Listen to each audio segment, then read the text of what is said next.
or do they just come in your head and you kind of jot them down at a time? Yeah, sort of mix really. Sometimes you start with a title. Yeah. Sometimes just like a first line or just a line. Yeah. And you know, just match them up to whatever music you've got. Yeah. You know, in the old store there. You know. Yeah. What's the most bizarre one you've written? Well, I've written one about an old Warwickshire murder. Really? That happened back in the 40s. Tell us about it. And it sort of had like pagan and witchcraft connection. It was a true story. Yeah. And but they never found out who murdered this guy. It was like an old gardener in the 40s. Yeah. And it had like pagan and witchcraft connections. Yeah. It was like people thought he was a pagan killing, or like let the crops grow, or because he was a witch, or something. So that was a good one to write. Took me bloody ages. You know what they're like over the border. Yeah. You got witches in Warwick. Oh dear. So you heading back to Leeds this week, or are you down here for a bit? Or? Well, I'm going to be back by Sunday, so right. Yeah. So bus or something. Yeah. Train's really expensive. Really? You have a good bus your way back, mate. Yeah, good. So travelling, then you're up in Leeds till Christmas, take it. Yeah, a lot more gigs between now and Christmas, or not? Well, the next big one is in Batley, which is like West Yorkshire. And I've got like a all-nighter there. Really. It's like really? A few hours. Like that. 8, I think. Yeah. That's Friday the 30th of November. I think Yeah. it was in Batley. Yeah. Where's Batley? That Batley's up on the moors, isn't it? Is that? I want to get muddled. Yeah, well. I think it's in a John Cooper Clarke photo. Yeah. Yeah. Where is that place exactly? Yeah. Exactly. So you've got to find out where it is. Yeah. So if anybody knows where Batley is, then give us a ring in, please. So that's the next big gig. Yeah. And in the Midlands we've got next year we've got quite a lot of festivals. So May the 18th we've got Black Country Blues Festival, which is at Stourbridge Rugby Club. Oh, cool! I know what that is. Yeah. And then after that we've got Upton on July the 19th. That's the White Line again. Yeah. And we've got one down south after that. We've got Rye, which is Sussex, which is where my dad's from. Oh right. And that's August the 25th. Yeah. Which I played that last year. It's brilliant. August the 25th. Yeah. Right. That's in Rye. Yeah, well, I'm kind of planning to go that way because I'm a big Windmill fan. So I might kind of put it in at the same time as you're playing down there, and I can kind of do both. Yeah.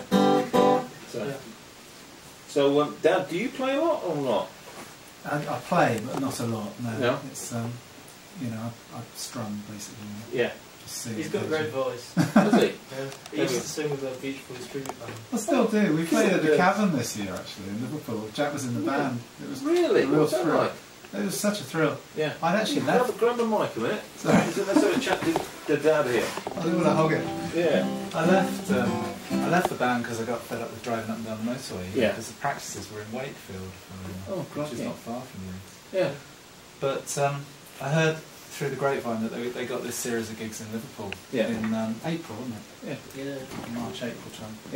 Yeah. So I rang up the bloke who ran it and said, "Are you still short of a singer?" Yeah. And he said, "Yeah." So I said, "Well, I'm in then." And so we played the Friday night we played at a club called the Lomax, and then Saturday night we played played at the Cavern actually, which was a real thrill. I mean, I've been a Beatles fan all my life, and just standing there on the stage, thinking, what was that like? I'm at the Cavern here, and my son's playing guitar in the band. Don't get much better than that. It was something else. Yeah. And then on the Sunday morning, we played opposite the Cavern in Matthew Street. There's a place called the Cavern Pub, which was a much smaller gig, but still fun. It was afternoon. Yeah. The Cavern was like Saturday night. Saturday night at the Cavern was just something else. It was just packed. Absolutely packed. That was amazing. It was great. Yeah, really good. So I enjoyed that. So that's the last gig I did. Yeah. Was it just as good as you pictured in your mind? Yeah, it was every bit as good. I mean, it was just such a thrill. Yeah. Because growing up and listening to the Beatles all my life and the Beach Boys. Yeah.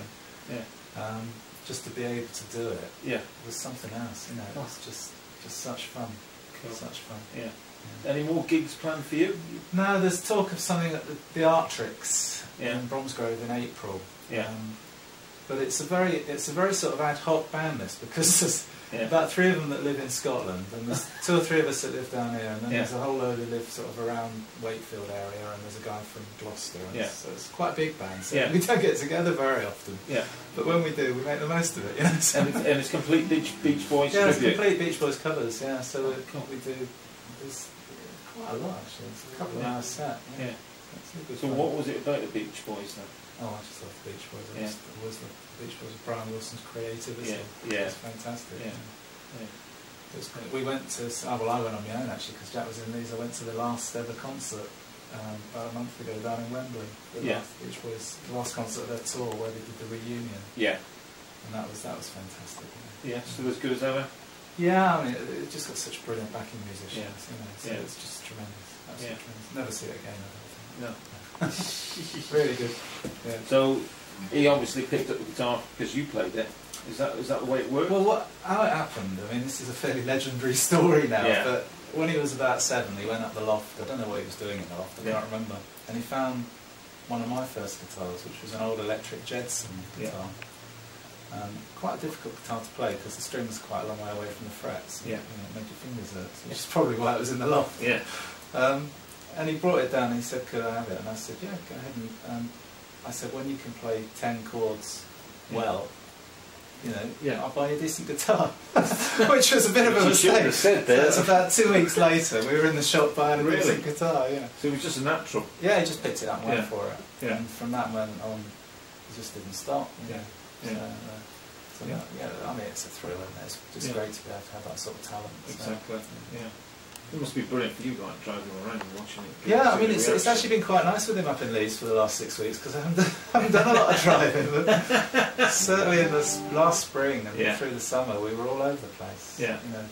Plymouth and Northants and Lancashire, just up and down the motorways all the time. In the evenings, obviously. But it's a lot of fun, but it's a lot of hard work. People don't recognise, do they? They just think, you turn up, plug in, and then you turn up for a gig and you're sitting around for a couple of hours, aren't you, quite often?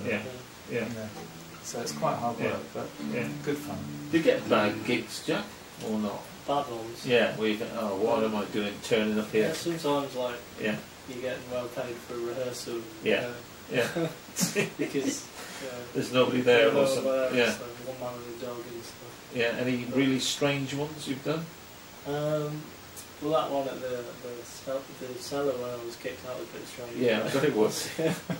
But it's all part of life, isn't it? Yeah. Okay, ready for another? Yeah, sure. What we're going to do? Is this from your album as well? No, this one's a newish one. Right.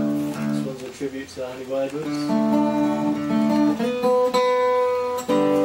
He was the last of the Delta Bluesmen. He passed away last year.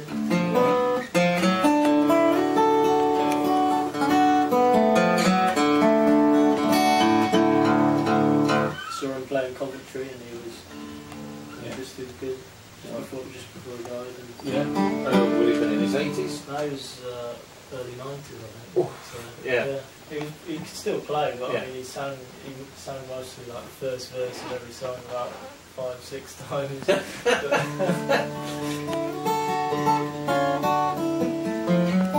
it's just called Honey Wayward's.